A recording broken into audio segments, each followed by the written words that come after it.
NCD में as जो है वो क्या रोल रिस्पॉन्सिबल फैक्टर जो है वो हो सकता है। तो एज के जो बाइफर्केशन थे वो हमने देखे थे कि एज में कौन कौन सी एज में क्या फैक्टर्स आ सकते हैं। जैसे कि हमने बचपना की बात करी थी, चाइल्डहुड की बात करी थी कि बच्चों का आज की डेट में जो स्कूलिंग प्री स्कूलिंग स्टार्ट होने की वजह से कहीं ना कहीं बर्डन जो है उनके ऊपर बढ़ता जा रहा है।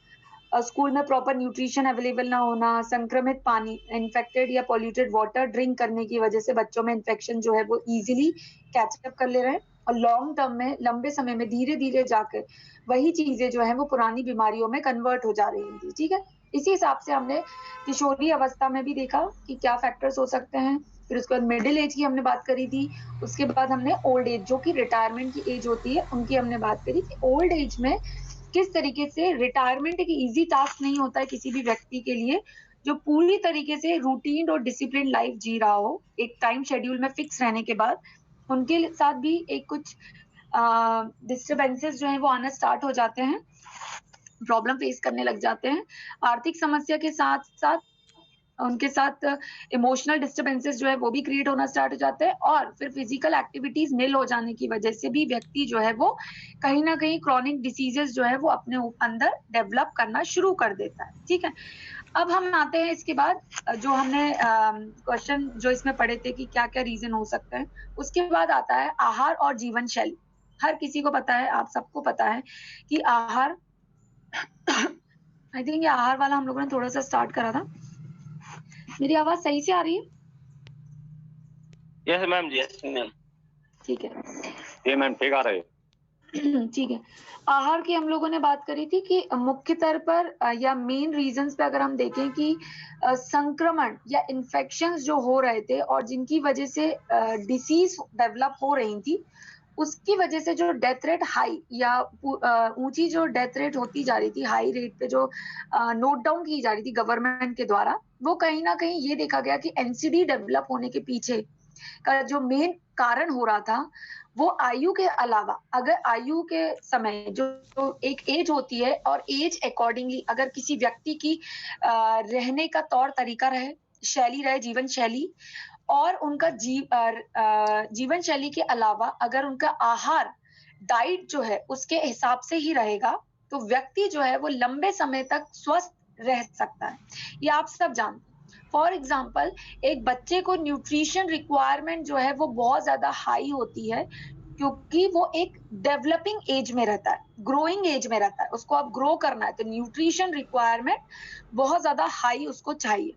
उसके साथ साथ उसको एक फिजिकल एक्टिविटी या ऐसा हेल्दी हैप्पी एनवायरनमेंट चाहिए जिससे कि वो फिजिकल और मेंटल दोनों रूप से जो है वो अच्छे से ग्रो कर सके। राइट, फॉर एग्जाम्पल जब हम पौधा लगाते हैं तो छोटा पौधा जब हम लगाते हैं तो उस पौधे को ज्यादा रख रखाव, पानी कितने समय पे देना है, खाद कैसा देना, उसको ज्यादा ऑब्जर्वेशन और सपोर्ट जो है उसकी नीड होती है। और जैसे जैसे वो पौधा एक पेड़ में कन्वर्ट हो जाता है तो उसको उतनी ज्यादा सपोर्ट या ऑब्जर्वेशन की नीड नहीं होती जितना एक पौधा नवजात पौधे को ग्रो करने के लिए हमें लगती है। सिमिलरली उसी तरीके से अगर एज अकॉर्डिंगली उम्र के हिसाब से हर व्यक्ति का जीवन शैली, आहार अगर निश्चित कर दिया जाए, डिसाइड कर दिया जाए या फिक्स कर दिया जाए कि न्यूट्रिशन रिक्वायरमेंट को फुलफिल किया जाएगा और उनकी जीवन शैली जो है वो स्मूथ और एक प्रॉपर तरीके से उनको फिजिकल एक्टिविटीज और एक्सटर्नल एनवायरनमेंट में एक्सपोजर जो है वो उनको मिलेगा इंस्टेड ऑफ कि हम सिर्फ सेडेंट्री लाइफ हैबिट है, मतलब सिर्फ बैठने का ही काम करने के अलावा अगर फिजिकल एक्टिविटी भी साथ में अगर व्यक्ति करता रहे हर एक एज के हिसाब से। ऐसा नहीं है कि 60 साल वाला व्यक्ति जो है वो 50-50 60-60 किलो का वजन जो है वो उठा रहा है जबकि बॉडी जो है उसको अलाउ ही नहीं कर रही है। तो according to the age diet भी होना चाहिए और फिजिकल एक्टिविटी जो है वो भी होना जरूरी है। एज के हिसाब से व्यक्ति का वेट जो है वो भी होना जरूरी है। अब अगर हम बात करें कि आहार में ऐसी कौन सी मुख्य तौर पे हम देखें कि आहार किस तरीके से जो है वो दुष्परिणाम या साइड इफेक्ट के तौर पे एनसीडी डेवलप कर सकती है। फॉर एग्जांपल अगर कोई व्यक्ति जो है नॉन वेज बहुत एक्सेसिव क्वांटिटी में खा रहा है, साबुत अनाज हो गया, होल ग्रेन्स जो होते हैं वो हो गया, इसके अलावा मीठे का खपत जो है मतलब या स्वीट का इंटेक जो है, मीठे चीजों का खाना जो है वो बहुत एक्सेसिव क्वांटिटी में रख रहा है, तो कहीं ना कहीं लंबे समय में वो जाकर एक लॉन्ग ड्यूरेशन के बाद जो है व्यक्ति के अंदर वो डिस्टरबेंसेस या फिजिकल प्रॉब्लम्स या ट्रबल्स जो है वो क्रिएट कर सकते। तो हर चीज का एक निश्चित मापदंड होना जरूरी है। ऐसा नहीं है कि अगर वो स्वीट कंजप्शन कर रहे हैं, मीठा जो खा रहे हैं, तो वो तो एक्सेसिव क्वांटिटी में जो है वो खाए जा रहे हैं, तो क्या होगा, कहीं ना कहीं वो लॉन्ग टर्म में बॉडी पे इफेक्ट अपना दिखाना शुरू करेगी। और कई बार ऐसा होता है व्यक्ति को खुद को ही नहीं पता होता है कि वो स्वीट कंजप्शन इतना एक्सेस हो रहा है कि बॉडी तो ओबेस हो ही जा रही है, उसके साथ साथ जो है वो लॉन्ग टर्म में जाके डायबिटीज का पेशेंट जो है उसमें कन्वर्ट हो जा रहा है। ठीक है, तो कोई भी चीज हम बोलते हैं ना, अति में हर चीज जो है वो खराब होती है। अति में बहुत ज्यादा खुश होना, अति में दुख में रहना, या बहुत अति मात्रा में एक्सेसिव क्वांटिटी में खाना खाना, पानी पीना, वो ट्रबल जो है वो प्रॉब्लमेटिक हो सकता है। तो हमेशा एक चीज जो है लिमिटेड क्वांटिटी में ही लेना बेनिफिशियल है, वेट के हिसाब से। ठीक है, आपकी जो वेट है, बॉडी जितना आपको अलाउ कर रही है उसके हिसाब से, ना कि अपनी स्वाद के हिसाब से चीजों को खाना चाहिए। मन तो कभी नहीं भर सकता है, क्वांटिटी लिए जा रहा है, क्यों? क्योंकि मन नहीं भर रहा है। लेकिन व्यक्ति को अपनी मेंटल आईक्यू को यूज करते हुए ये समझने की जरूरत है कि क्वांटिटी एक्सेसिव ना रहे, स्वाद के लिए ले ले, लेकिन पेट को बिल्कुल यहाँ नकानक तक ना भरे कि आगे जाके दूसरे दिन जो है वो लूज मोशन जो है या कुछ और गैस्ट्रिक डिस्टरबेंसेस जो है उसको स्टार्ट हो गए। क्यों? क्योंकि इतना एक्सेसिव क्वांटिटी में उसने खा लिया था। ठीक है, इसके अलावा पका हुआ मांस या चीनी मीठा जो है, स्वीट जो है, उनके पदार्थों को बहुत एक्सेसिव क्वांटिटी में लेना, ज्यादा क्वांटिटी में उनको कंज्यूम करना, या अस्वास्थ्यकारी जीवन शैली रहना। मतलब व्यक्ति जो है अनहेल्दी डाइट ले ही रहा है, उसके साथ साथ जो है उसकी फिजिकल एक्टिविटी, स्वास्थ्य या हम बोले जीवन शैली भी खुद में ही इतनी ज्यादा डिस्टर्ब है। फॉर एग्जाम्पल, कोई व्यक्ति जो है वर्क फ्रॉम होम कर रहा है, घर से उसका काम है, और आईटी सेक्टर सबको पता है कि घर पे अगर बैठ के काम कर रहा है तो वो 12 आवर्स 24 आवर्स जो है वो लैपटॉप पे काम कर रहा है। अगर किसी व्यक्ति का सिर्फ बैठने का काम है और उसके साथ वो अगर अपनी डाइट को इम्प्रूव नहीं करेगा, फास्ट फूड खाता जाए, स्वीट्स जो है वो बहुत ज्यादा मीठा जो है वो खाना स्टार्ट कर दे, और बैठे बैठे सिर्फ खा रहा हो, फिजिकल एक्टिविटी एब्सोल्युटली निल है, तो क्या होगा लंबे समय के बाद? अभी तो शरीर को अच्छा लग रहा है कि बैठे हैं कोई दिक्कत नहीं है, बैठे बैठे सब खाना है, सब कुछ टेबल पर आ रहा है। लॉन्ग टर्म पे उसका साइड इफेक्ट क्या देखने को हमें मिल सकता है? बताइए, क्या प्रॉब्लम फेस कर सकते हैं वो ऐसे लोग? कई बार देखा होगा कि ओबेज हो जाएंगे। ओबेज के और साथ और क्या प्रॉब्लम आ सकती है मैडम? लेजी, आलस तो आ रहा है, उनको डायबिटीज होने की चांसेस रहेगी मैडम। डायबिटीज है, बिल्कुल थायराइड है, ठीक है, हार्ट प्रॉब्लम्स भी रहती है, कोलेस्ट्रॉल वगैरह बढ़ता है, बीपी प्रॉब्लम भी हो कोलेस्ट्रॉल जो है सकता वो है। बढ़ जाएगा। ठीक है, इसके अलावा जिनका सिटिंग काम ज्यादा है, पोस्चरल प्रॉब्लम्स भी उनके अंदर आ सकती हैं। Postural problem in the sense, sitting posture में वो किस तरीके से बैठा है, स्पाइन को स्ट्रेट रखा हुआ है या कर्व के साथ है, तो क्या होगा, कई बार बैक एक की प्रॉब्लम, शोल्डर एक प्रॉब्लम है, स्पाइन रिलेटेड प्रॉब्लम जो है वो भी उनमें डेवलप होना स्टार्ट हो जाती है। तो इसीलिए कहा जाता है आपकी जो जीवन शैली है और आपके कार्य करने का जो तरीका है, आपका जो ऑक्यूपेशन है, अनिल जी आप प्लीज म्यूट करें। जी मैडम, उनको बैक पेन भी हो सकता है, नी पेन भी हो सकता है। जी, उनको बैक पेन भी हो सकता है, नी पेन भी हो सकता है। बिल्कुल हो सकता है। उसके साथ साथ उनको कॉन्स्टिपेशन रिलेटेड मतलब जीआईटी रिलेटेड प्रॉब्लम जो है, ट्रबल जो है वो उनको स्टार्ट हो सकती है। और जब मेटाबॉलिक डिसऑर्डर स्टार्ट होगा तो कहीं ना कहीं थायराइड ग्लैंड जो है उसको वो ट्रिगर अप करना स्टार्ट कर देगा। ठीक है, तो ऑल इन टुगेदर हम ये बोले कि अगर आपका ऑक्यूपेशन सिटिंग का है तो आपको खुद से ही अपने लिए समय निकाल के फिजिकल एक्टिविटी जो है कहीं ना कहीं स्टार्ट करना शुरू करना पड़ेगा, जिससे कि आप लंबे समय तक अपने काम को जो है वो एक्टिवली होके कर सके। ठीक है, तो ये चीज इसमें डिसाइड करनी पड़ेगी, पेशेंट को आपको एक्सप्लेन करना पड़ेगा, समझाना पड़ेगा कि जिससे कि उनका ब्लड प्रेशर या कोलेस्ट्रॉल रिलेटेड प्रॉब्लम जो है वो उनको आगे जाके एनसीडी जो प्रॉब्लम जो हो रही थी वो उनको आगे जाके डेवलप ना हो, क्योंकि उनकी जीवन शैली जो है वही खराब है उसकी वजह से और खान पान की वजह से। इनके अलावा कुछ और चीजें होती हैं, जैसे कि फिजिकली कंप्लीटली इनएक्टिव रहना, एक जगह बैठे हैं, लोगों को ऑर्डर कर रहे हैं, अच्छा मेरे लिए वो वहां जा रहे हो तो एक काम करना वो पैन उठा के ले आना, या उस तरफ जा रहे हो तो एक काम करना ग्लास में पानी लेकर आना। अरे ये छोटी छोटी चीजों से भी इंसान जो है वो एक्टिव हो सकता है, ठीक है। तो कोशिश करके अपने काम को खुद से करने की कोशिश करें, जिससे कि वो लेजीनेस वाली जो बात होती है, जो इंडोलेंसी की जो बात होती है कि पर्सन जो है बहुत ही ज्यादा इनएक्टिव है, बैठे बैठे रह रहा है, तो कहीं ना कहीं क्या होगा, बॉडी में फैट का एक्यूमुलेशन जो है वो होना स्टार्ट हो जाएगा और व्यक्ति जो है वो ग्रेजुअली जो है वो ओबेज हो जाएगा। और जब ओबेसिटी आती है, आना तो ठीक है, जाना बड़ा दिक्कत वाला काम हो जाता है, उसको कट शॉर्ट नहीं करता, फैट जो है वो कट नहीं हो पाता इतना इजीली जितना इजीली वो डिपॉजिट होना स्टार्ट हो जाता है, ठीक है। इसके अलावा धूम्रपान, स्मोकिंग अगर रिलेटेड प्रॉब्लम है, सुधीर कुमार जी आप म्यूट कर लें। अच्छा, जितने भी नए स्टूडेंट हैं उनके लिए एक इंस्ट्रक्शन है कि अपना वीडियो और अपना ऑडियो जो है जैसे ही क्लास स्टार्ट होती है आप लोग उसको ऑफ कर लें, और जब आपसे पूछा जाए या क्वेश्चन जब रखा जाए कि कोई बताएगा या कोई कुछ बोलना चाहता है तो उस समय आप अनम्यूट करें, अदरवाइज आप क्लास को इससे क्या डिस्टरबेंस होता है, लिंक जो है वो टूट जाती है। तो न्यू स्टूडेंट से इतनी रिक्वेस्ट है कि आप लोग थोड़ा सा म्यूट और वीडियो भी म्यूट करके रखें और ऑडियो भी म्यूट करके रखें, ठीक है। चलिए, इसके अलावा हम आगे देखते हैं कि बीएमआई बेसिक या बीएमआई के बारे में सबने सुना होगा कि मेटाबॉलिक इंडेक्स जो होता है, बॉडी मास इंडेक्स जो होता है, उसके हिसाब से, जैसे कि अगर कोई बहुत ज्यादा ओबेस हो गया है, एक कैलकुलेशन उनका कुछ एक फॉर्मूला होता है, उसके हिसाब से जो है वो बीएमआई कैलकुलेट करते हैं कि बॉडी का बीएमआई कैसा चल रहा है।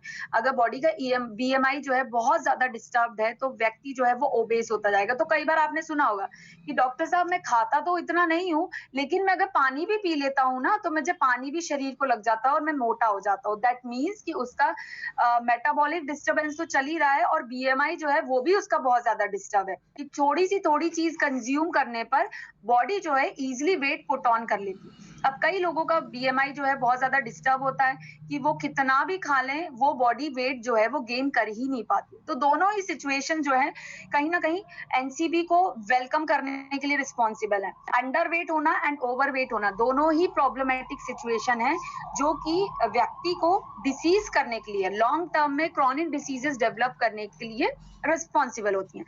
ठीक है, यहाँ तक समझ में आया आपको? Yes ma'am. ठीक है, अब हमने डाइट की तो बात कर ली कि डाइट किस तरीके का नहीं लेना चाहिए। अब दूसरी बात आती है कि इसमें डाइट किस तरीके का हमें एडवाइस करना चाहिए। तो पहली चीज कि व्यक्ति का ऑक्यूपेशन कैसा है।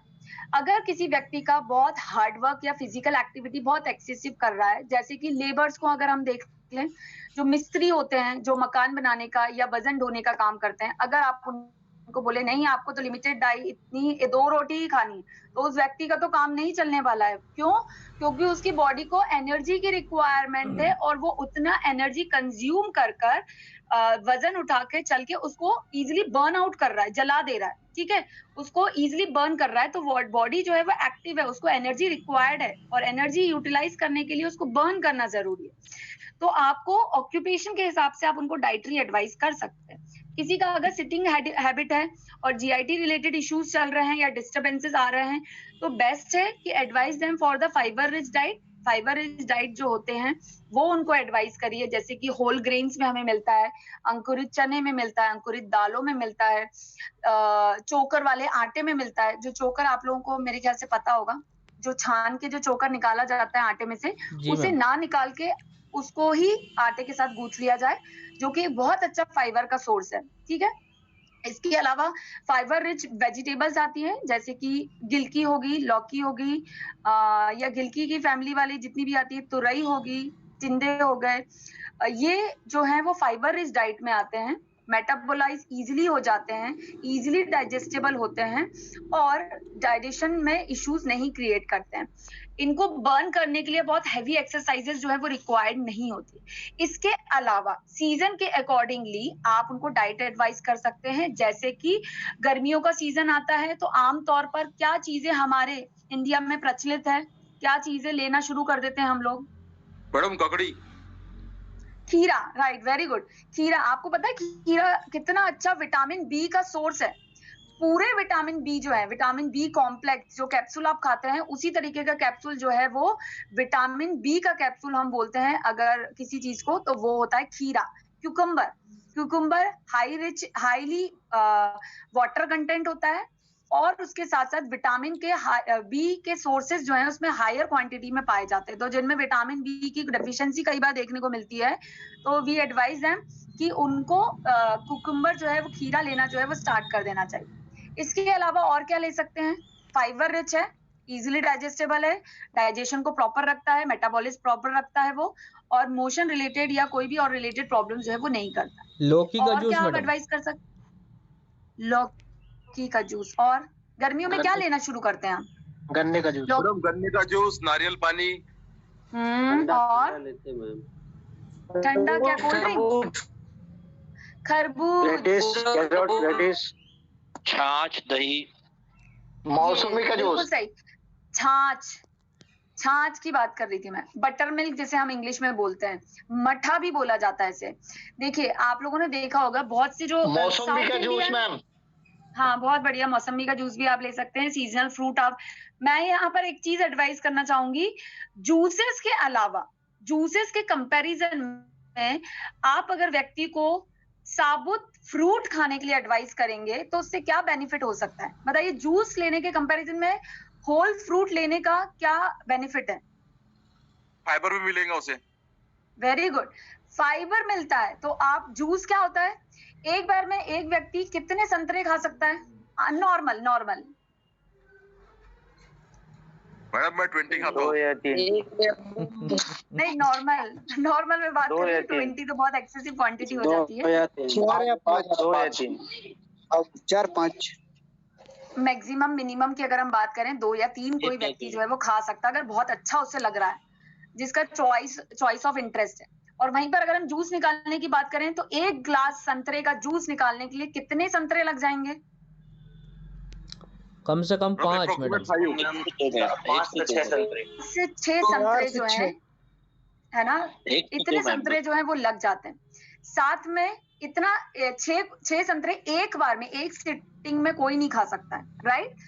दूसरा डिसएडवांटेजेस जूस का जो है उसमें सैक्रीन जो है वो एडिशनली आर्टिफिशियली उसमें ऐड किया जाता है, जो कि स्वीटनिंग का काम करता है, जिससे आपको एक टेस्ट आता है। नेचुरल टेस्ट जो है वो फ्रूट का नहीं आता है, ठीक है? दूसरा, एक और इम्पोर्टेंट, एडिशनल आपने शुगर उसमें ऐड करवाई। दूसरी चीज, जूस लेने से फाइबर जो कंटेंट था उसका वो वेस्ट हो गया। तो बेटर है आप किसी भी पेशेंट को अगर एडवाइस कर रहे हैं, अगर वो ओरली लेने के लिए कैपेबल है, जहां ओरल इंटेक नहीं ले सकता है, च्यू नहीं कर सकता, चबा नहीं सकता है, वहां पे आप जूस उनको एडवाइस करें। जूस के एडवाइस कर रहे हैं तो वहां पे उनको बोल दें एडिशनल आप शुगर, स्वीटनर जो है इसमें ऐड नहीं करें, जो नॉर्मल टेस्ट है वही आने दें। अगर वो ओरली ले सकता है, च्यू कर सकता है, चबा सकता है, तो बेटर है अपने दांतों का प्रयोग करें और संतरे, मौसम्बी, अनानास, जितने भी फ्रूट हैं उसको चबा कर खाने की कोशिश करें। इससे आपको फ्रूट जो है वो इजीली मिलता है। और जब आप च्यू करते हैं तो सलाइवा जो सीक्रेट होता है उसमें कुछ एंजाइम्स होते हैं जो उससे मिक्सअप करके आपको डाइजेशन में हेल्प करते हैं, ठीक है? तो जूसेस ना लेके आप फ्रूट इंटेक जो है वो बढ़ा दें इस समय, क्लियर? और बहुत इंपॉर्टेंट चीज, बटर मिल्क के बारे में, छाछ के बारे में बताती हूँ मैं। Butter milk is a fat cutter, ठीक है? फैट को काटने का काम करता है।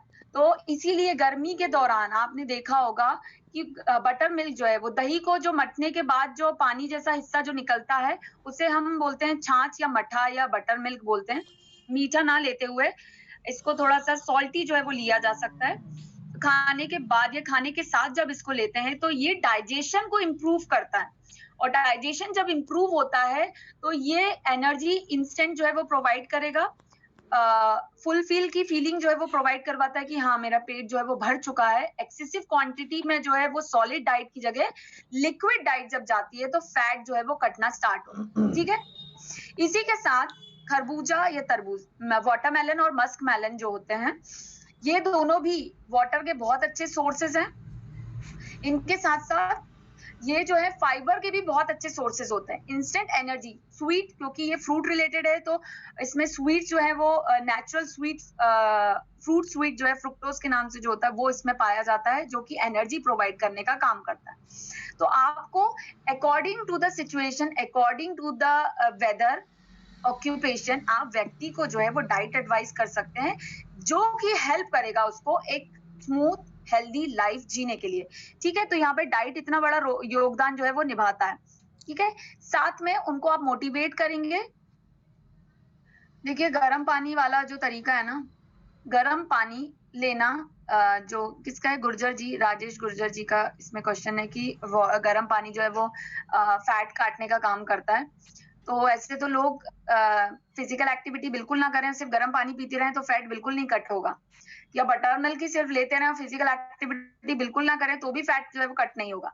ये सिर्फ एक हेल्पर की तरह काम करते हैं कि आपने एक एफर्ट लगाया, उसमें आपने एक और एडिशनल अपने डाइट में एक एफर्ट लगाई, जिससे कि फैट जो है वो इजीली कंज्यूम या कट होना स्टार्ट हो जाता है। तो अगर आप फिजिकल एक्टिविटी के साथ गुनगुना पानी या गर्म पानी जो है, कई बार नींबू के साथ एडवाइस करते हैं, नींबू की कुछ बूंदे डाल के, तो वो भी जो है वो फैट कटर का काम करता है, इजीली डाइजेशन के लिए डाइजेशन जो है वो करवाता है और एनहेंस कर देता है डाइजेस्टिव एक्टिविटीज को। ठीक है, ये सारी चीजें हैं। इसके अलावा हम देखें कि वेस्टर्न कल्चर को देखते हुए लोगों ने डाइटरी चेंजेस जो आज की डेट में कर दिए हैं, सभी ने कर दिए मैक्सिमम, जैसे कि पिज्जा, बर्गर, पास्ताज हो गए, मैगी हो गए, जितने भी जंक फूड या फास्ट फूड्स होते हैं वो टेम्पटिंग होते हैं। टेम्पटिंग इन द सेंस कि अच्छे लगते हैं खाने में, और एक बार व्यक्ति खाता है तो बार बार उसकी क्रेविंग जो है, वो जो इच्छा जो होती है वो उसके लिए बढ़ जाती है, राइट। पर ये जितने भी डाइटरी हैबिट हैं जो आज की जनरेशन में प्रॉब्लम क्रिएट कर रहे हैं, ओबेसिटी का जो रेट बढ़ रहा है, कार्डियक रिलेटेड प्रॉब्लम जो यंग एज में आ रही है, थायराइड रिलेटेड या शुगर रिलेटेड जो प्रॉब्लम इश्यूज जो यंग एज वाले फेस कर रहे हैं, दैट इज ऑल बिकॉज कि वहां पे डाइटरी डिस्टर्बेंसेस उनके अंदर आ चुके हैं। फिजिकल एक्टिविटी निल हो चुकी है आज की डेट में बच्चों में, क्योंकि स्टडी ड्यूरेशन जो है स्कूलों का बढ़ गया है, एंड आफ्टर स्कूल जो है वो कोचिंग, ट्यूशन जो है वो जाना है, तो फिजिकल एक्टिविटी क्या हुई, निल हो गई। एंड उसके अलावा और उनका फूड कंजप्शन जो है, जो खाने का तरीका जो है वो ये सारे फास्ट फूड हो गए, तो उससे क्या हुआ, बॉडी जो है एकदम निष्क्रिय थी, और आपने अजीवित आहार, मतलब हम इसे बोल सकते हैं डेड फूड जो है वो लेना स्टार्ट कर दिया। अब ये डेड फूड जो है वो न्यूट्रिशन या न्यूट्रिशन तो प्रोवाइड नहीं करेगा, एनर्जी प्रोवाइड कर रहा है, बट कहीं ना कहीं बॉडी में ये जाके लॉन्ग टर्म में डिस्टर्बेंसेस डेवलप करेगा, और कार्डियक, थायराइड, कैंसर, या इसके अलावा जो हम बोल सकते हैं ब्लड शुगर रिलेटेड प्रॉब्लम जो है वो क्रिएट कर सकता है। ठीक है, ये समझ में आया आपको? तो आपको पेशेंट को according to the age, according to the occupation, physical activity, आप उनको साथ साथ आप कुछ फिजिकल एक्टिविटीज भी उनको एडवाइस कर सकते हैं कि आपके लिए क्या सही हो सकता है। ठीक है, क्लियर हुआ है यहाँ तक आपको? जी मैडम। आगे चलते हैं हम। नेक्स्ट पॉइंट है आर्थिक संदर्भ, इकोनॉमिकल या फाइनेंशियल रीजंस की अगर हम बात करें कि क्या फैक्टर्स हैं जिसकी वजह से एनसीबी, क्या फाइनेंशियल इश्यूज की वजह से भी national non communicable disease, NCD जो है वो डेवलप हो सकता है? तो बिल्कुल सही बात है कि फाइनेंशियल प्रॉब्लम की वजह से एनसीडी जो है वो डेवलप हो सकता है। कैसे डेवलप हो सकता है, कोई बताएगा? Madam due to poverty. Poverty के अलावा और? मैडम क्वेश्चन रिपीट कीजिए एक बार। आर्थिक संदर्भ की अगर हम बात करें, फाइनेंशियल इकोनॉमिकल रीजंस की अगर हम बात करें, उस पॉइंट ऑफ व्यू से देखें तो क्या नॉन कम्युनिकेबल डिसीजेस इकोनॉमिकल या फाइनेंशियल इश्यूज की वजह से डेवलप हो सकती हैं? मैम हाइपरटेंशन, स्ट्रेस में आता है, इसके लिए हाइपरटेंशन होगा इकोनॉमिक कंडीशन की वजह से। ठीक है, और?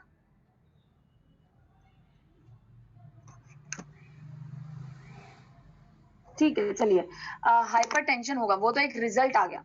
इकोनॉमिकल इश्यूज, देखिए डेवलप्ड कंट्रीज की अगर हम बात करें, डेवलपिंग कंट्रीज, दो कंट्रीज हैं, डेवलप कंट्री और डेवलपिंग कंट्रीज। तो हमारा इंडिया जो है वो डेवलपिंग कंट्री में आता है और बाकी जो अमेरिका वगैरह है वो डेवलप्ड कंट्रीज में आते हैं, ठीक है। तो जब आंकड़े लिए गए तो डेवलप्ड कंट्रीज की अगर हम बात करें, जहां पे डेवलपमेंट मैक्सिमम हो चुका है या हो गया है पूरी तरीके से, उनके आंकड़े जब देखे गए तो वहां पे ये पाया गया कि फाइनेंशियल इश्यूज या फाइनेंशियल क्राइसिस की वजह से जो है वो मिडिल एज वालों में कहीं ना कहीं तेजी से एनसीबी जो डिसीजेस थी वो डेवलप हो रही थी बहुत हाई रेट पे। तो कहीं ना कहीं वर्ल्ड वाइडली उसका बर्डन जो था, एनसीबी का बर्डन जो था फाइनेंशियल इश्यूज की वजह से वो हाई होना स्टार्ट हो गया। डेवलपिंग कंट्रीज में भी सेम इश्यूज जो थे वो देखना शुरू किया गया कि यहाँ पे इकोनॉमिकल क्राइसिस आ रहे हैं, अनऑक्यूपेशन जो है या हम बोलते हैं बेरोजगारी के रेट्स जो हैं वो बहुत ज्यादा हाई हो चुके हैं। एजुकेशन तो है लेकिन जॉब गारंटीज जो थी वो नहीं मिल रही थी। तो ये सारे फैक्टर्स को देखते हुए कहीं ना कहीं ये हुआ कि लॉन्ग टर्म में मानसिक या साइकोलॉजिकल इफेक्ट जो है वो क्रिएट होना स्टार्ट हुआ, जिससे आप बोल सकते हैं कि स्ट्रेस का लेवल जो है वो हाई होना स्टार्ट हुआ इकोनॉमी डिस्टर्ब होने की वजह से। और कहीं ना कहीं उसकी वजह से लोगों के अंदर इल हेल्थ या डिसीजेस जो है वो डेवलप होना स्टार्ट हो गए। क्यों? क्योंकि कांस्टेंट स्ट्रेस का अगर बना रहेगा तो व्यक्ति लॉन्ग टर्म में, इनिशियल स्टेज में 1 महीने 2 महीने 6 महीने साल भर 3 साल 4 साल 5 साल तो कोई प्रॉब्लम ही नहीं है, लेकिन लॉन्ग टर्म में ये और लंबे समय तक चलता जा रहा है। तो उसकी वजह से क्या होगा, व्यक्ति का आहार खान पीन जो है वो भी डिस्टर्ब होगा, स्लीप डिस्टर्ब होगी, व्यवहार डिस्टर्ब होगा, इंटरैक्शन जो है वो डिस्टर्ब होगा, सोशल लोगों से बातचीत करना जो है वो ग्रेजुअली कम होगा। तो क्या होगा, ऑल टुगेदर ये कंबाइन एक सिनेरियो सिचुएशन जो है वो क्रिएट करना स्टार्ट करता है, जिसकी वजह से व्यक्ति जो है वो एनसीबी का शिकार होना शुरू हो जाता है, नॉन कम्युनिकेबल डिसीजेस का शिकार होना शुरू हो जाता है। ठीक है, इसी में हम आगे बढ़ते हैं कि गरीबी की वजह से, पॉवर्टी जो एक रीजन आप लोगों ने बताया कि उसकी वजह से कहीं ना कहीं स्वास्थ्य जो है वो डिस्टर्ब होना स्टार्ट हो गया। लो इनकम तो है लेकिन उतनी सेटिस्फैक्टरी इनकम नहीं है कि घर के सारे मेंबर्स के रिक्वायरमेंट्स, डाइटरी रिक्वायरमेंट जो है उसको फुलफिल किया जा सके। तो आय अगर कम है तो उस कंडीशन में ये जिनकी इकोनॉमी बहुत ज्यादा पुअर होती है, खाना तो खाना है, तो क्या करते हैं वो लो क्वालिटी वाला या सस्ते अस्वस्थ आहार जो है वो लेना स्टार्ट कर देते हैं, खाद्य पदार्थ ईटेबल फूड आइटम्स जो होते हैं वो खाना जो है वो शुरू कर देते हैं। ठीक है, और लंबे समय तक जब ये सारी चीजें चलती रहती हैं कम आय की वजह से, तो कहीं ना कहीं लॉन्ग टर्म में लंबे समय के बाद अगर डाइटरी इनटेक इम्प्रॉपर है, जैसे कि ब्रेड का कंजप्शन बहुत ज्यादा बढ़ा दिया, टोस्ट का कंजप्शन बहुत ज्यादा बढ़ा दिया क्योंकि इजीली अवेलेबल होते हैं, चीपर रेट्स पे होते हैं, तो क्या होगा लॉन्ग टर्म में वो जाके न्यूट्रिशनल वैल्यू तो नील ही दे रहा है, साथ में ही गैस्ट्रिक डिस्टर्बेंसेस के फॉर्म में जैसे कि कॉन्स्टिपेशन जो है वो डेवलप करना स्टार्ट कर देगा, ब्लड रिलेटेड प्रॉब्लम जो है वो स्टार्ट हो जाएंगी, high blood pressure related problem आ जाएंगी, कोलेस्ट्रॉल रिलेटेड प्रॉब्लम जो है वो आना शुरू हो जाएगी। और एक समय के बाद शरीर जो है वो गंभीर या सीरियस इल हेल्थ जो है उससे सफर करना स्टार्ट कर देगा। ठीक है, तो कई बार आय जो है वो बहुत इंपॉर्टेंट रोल प्ले करती है कि आपका न्यूट्रिशनल स्टेटस जो है वो कैसा रहने वाला है।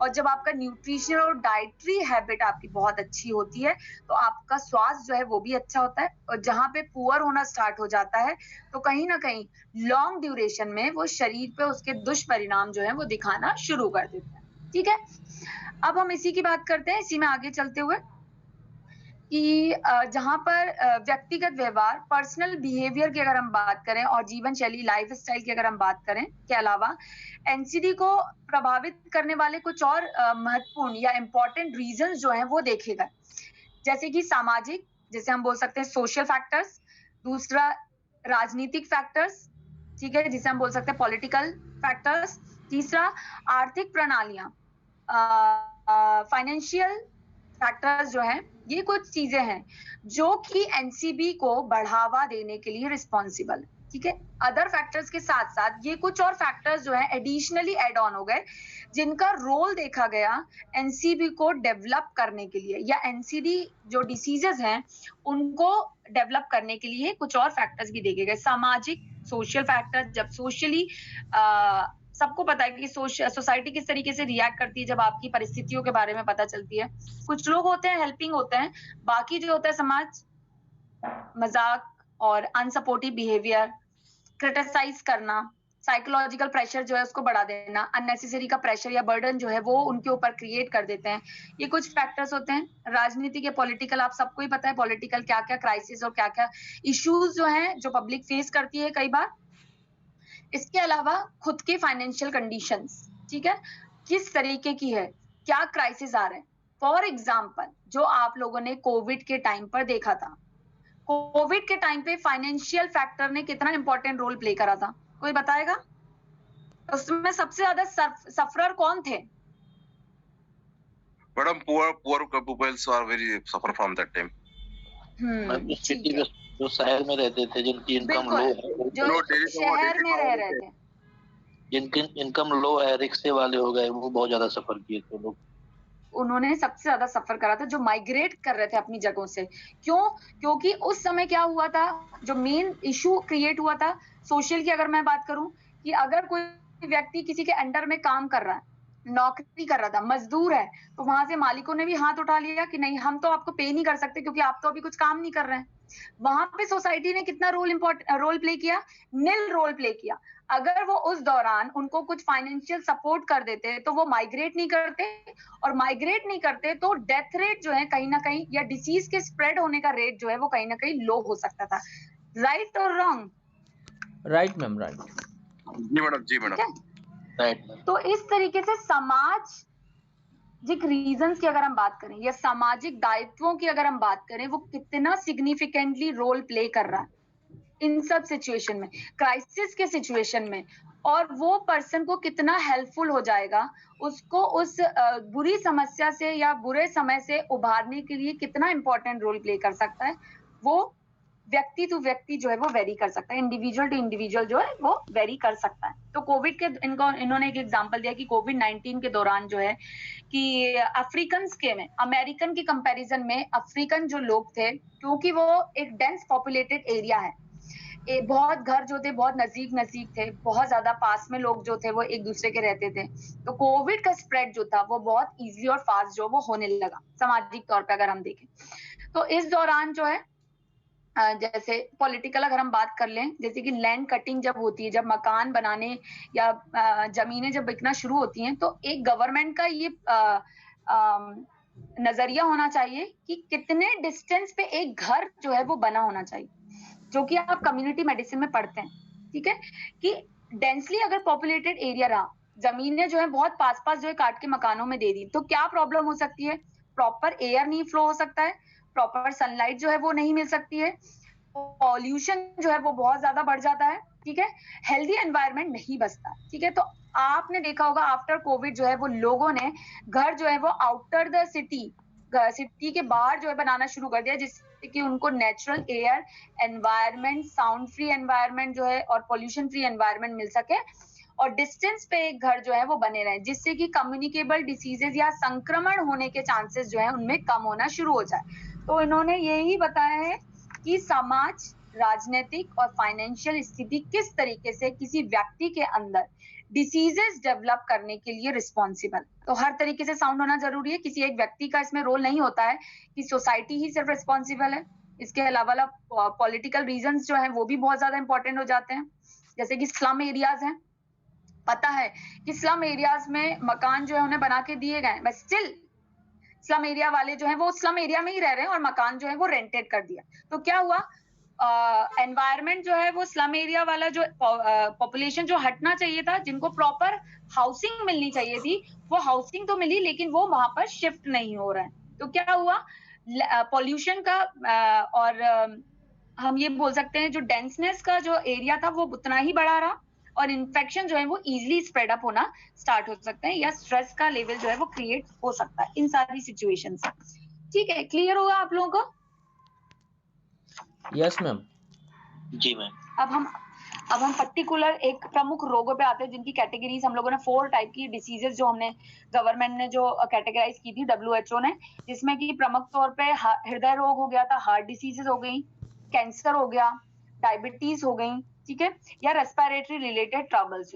अब इनको हम इंडिविजुअली जो है इनके बारे में थोड़ा थोड़ा देखना शुरू करेंगे कि क्या होता है, इनकी वजह से कितने डेथ रेट जो है वो हो रहे हैं, कितने किस एज के लोग जो है वो सफर कर रहे हैं। तो हमने स्टार्टिंग में ही पढ़ा था कि हृदय रोग की वजह से मैक्सिमम डेथ रेट जो थी वो हाई हो रही, और स्पेसिफिकली जो एज ग्रुप था वो मिडिल एज ग्रुप जो था वो आमतौर पे हमने देखने को मिला, मिडिल से लेकर ओल्डर एज वाला 30 से लेकर 60-65 वाला जो एज ग्रुप था वो प्रीडोमिनेंटली जो था वो हार्ट रिलेटेड ट्रबल्स जो थी उनसे सफर करना स्टार्ट कर रहा था, और हार्ट डेथ जो थी बिकॉज ऑफ कार्डियक अरेस्ट, इनकी वजह से डेथ रेट जो है वो हाई हो रही थी world widely, all over India, और इंडिया के बाहर भी अगर हम देखें पूरे वर्ल्ड में तो डेथ रेट जो थी हाई हुई। और अभी भी सेम सिनेरियो चल रहा है आफ्टर द कोविड कि डेथ रेट जो है वो मिडिल एज के बहुत ज्यादा हाई हो चुके हैं। सबसे ज्यादा डेथ के जो रीजंस इसमें दिख रहे हैं वो आ रहा है हार्ट अटैक। जैसे आप लोगों ने न्यूज में भी देखा होगा बहुत सारे केसेस जो आए थे कि cardiac all of a sudden cardiac arrest हुआ और डेथ हो गई है। कोई एक आध एग्जांपल देगा, किसी का सुना था आप लोगों ने?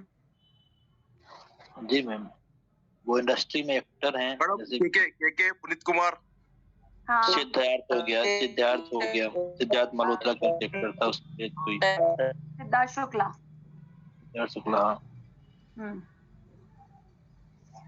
ठीक है, तो ये कौन सी, श्रीदेवी जी तो आप पहले बिफोर कोविड ही चली गई थी। ये जो एज ग्रुप थे वो इसी एज ग्रुप वाले थे, ठीक है। जैसे राजू श्रीवास्तव जी थे वो भी इसी एज ग्रुप वाले थे। 30 से लेके 65 के जो बीच वाले जो थे वही सबसे ज्यादा कार्डिक अरेस्ट या हार्ट अटैक की वजह से लोगों की डेथ होना जो है वो हाई हो गई। क्लियर? तो यहाँ पर हम देखना स्टार्ट करते हैं कि और क्या क्या हो सकता है। वर्ल्ड वाइडली सारे दुनिया भर में सबसे ज्यादा मौतों का कारण या डेथ का जो कारण था that is because of CVD, cardiovascular diseases. Cardiovascular diseases की वजह से सबसे ज्यादा डेथ रेट जो है वो होना शुरू हो गई थी। इसमें आपको और क्या क्या आ सकते हैं? हृदय रोग में अगर हम बात करें, स्ट्रोक हो गया, या by birth cardiac related problem है जैसे कि VSD हो गया। जैसे आप लोगों ने सुना होगा कि दिल में जो है वो छेद है, वो वाली प्रॉब्लम अगर है तो उसकी वजह से हो सकता है। कोरोनरी आर्टरी डिसीजेस भी इसमें आएंगी। उसके अलावा धमनियों में जब धमनी रिलेटेड प्रॉब्लम जैसे कि आर्टीरियल स्क्लेरोसिस की जो कंडीशन होती है, हाई कोलेस्ट्रॉल लेवल जो है हो जाता है, वो सारी सिचुएशन जो है कहीं ना कहीं उसकी वजह से डेथ रेट जो है वो हायर रेट में हमें देखने को मिलने लगी। और अगर हम जेंडर की बात करें कि प्रीडोमिनेंटली ये किन में हमें देखने को मिल सकता है, मेल में हो सकता है या फीमेल में हो सकता है, तो ऐसा कुछ जेंडर इश्यूज जो है कार्डियोवास्कुलर रिलेटेड प्रॉब्लम से नहीं देखा गया। बट प्रीडोमिनेंटली अगर हम बोलें तो ये दोनों ही जेंडर्स जो हैं, नहीं, हम मेन रीजन में कार्डियक रिलेटेड प्रॉब्लम में लो फिजिकल एक्टिविटी नहीं बोल सकते हैं गोपाल जी, बिकॉज जो अभी जैसे टीवी न्यूज़ में आपने देखा कि सिद्धार्थ शुक्ला हैं या श्रीवास्तव कौन थे, राजू श्रीवास्तव जी जो थे, और XYZ और भी लोगों की जो डेथ हुई थी, मैक्सिमम लोगों की डेथ जो है वो जिमिंग एरिया में हुआ है, जिमिंग करते समय हुआ है, ठीक है। तो हम ये नहीं बोल सकते कि लो फिजिकल एक्टिविटी की वजह से हो रहा है, बट हम कहीं ना कहीं बोल सकते हैं मेंटल स्ट्रेस। दूसरा, अननेसेसरी का फिजिकल स्ट्रेस करने की वजह से। वर्ड जिमिंग में एक्चुअली में होता क्या है, ट्रेनर है, उन्होंने आपको बता दिया कि आपको इतना बर्न करना है, आपको इतना एक्टिविटी करना है, but actually they do know कि आपकी बॉडी कितनी एक्टिविटी करने के लिए कैपेबल है। फॉर एग्जाम्पल, आपका शारीरिक वेट तो बहुत ज्यादा है और आपकी कैपेबिलिटी है कि आप सिर्फ 5 kg तक ही वेट उठा सकते हैं। अब आप जिम में गए, लोगों को देखा, इन्फ्लुएंस हुए, जिमर ने आपको बोला अरे आपका वेट तो 100 किलो है, आपको तो कम से कम 15 किलो या 20 किलो से स्टार्ट करना है। क्या उसने आपकी क्षमता को जानने की कोशिश करी कि आप तो सिर्फ 5 किलो ही उठा सकते हैं? तो हमें क्या करना है, ग्रेजुअल इंक्रीज करना चाहिए, ना कि ऑल ऑफ अ सडन जाके क्या है कार्डियो करना स्टार्ट कर दिया।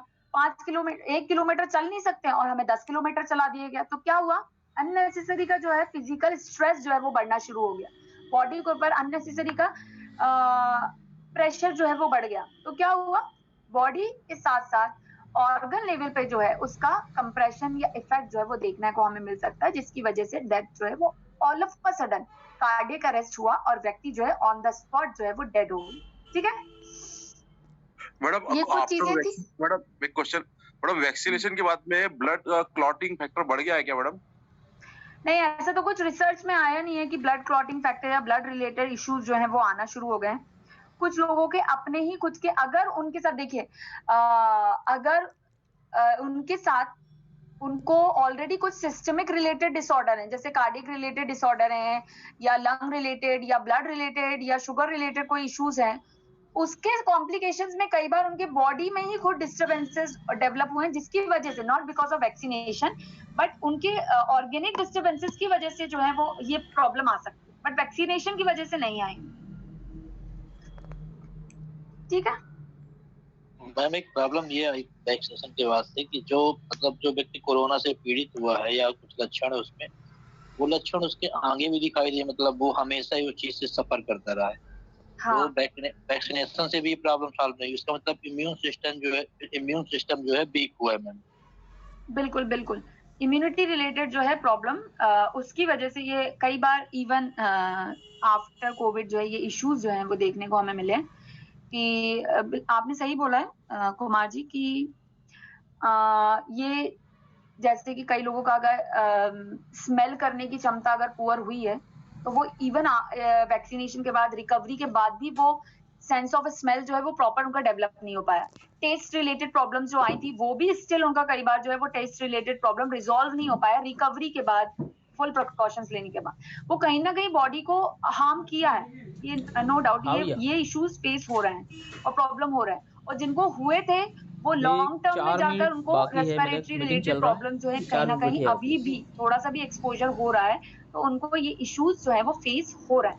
बट वैक्सीनेशन से ये हो रहा है कि डेथ रेट जो है वो रिड्यूस होगा। ऑल ऑफ अ सडन जो डेथ हो रही थी वो कहीं ना कहीं बॉडी में फाइटिंग कैपेसिटी आने की वजह से वो रिड्यूस हो गई थी वैक्सीनेशन के बाद। ठीक है, थैंक यू जी। सेशन मेरा यहीं ऑफ हो रहा है। मंडे को हम लोग इसमें कैंसर CRDS के बारे में जो है वो पढ़ेंगे, तो थोड़ा सा आप लोग रीड करके रखिएगा, ये चैप्टर काफी बड़ा है और ये प्रोग्राम भी काफी बड़ा है। ठीक है जी मैम, बिल्कुल, बहुत बहुत धन्यवाद मैडम, आज की क्लास बहुत एक्साइटेड रहा। Good day ma'am. Thank you thank you ma'am. जी मैम। मैं मीटिंग यहीं एंड कर रही हूँ। Thank you. Okay ma'am, thank you madam, good day.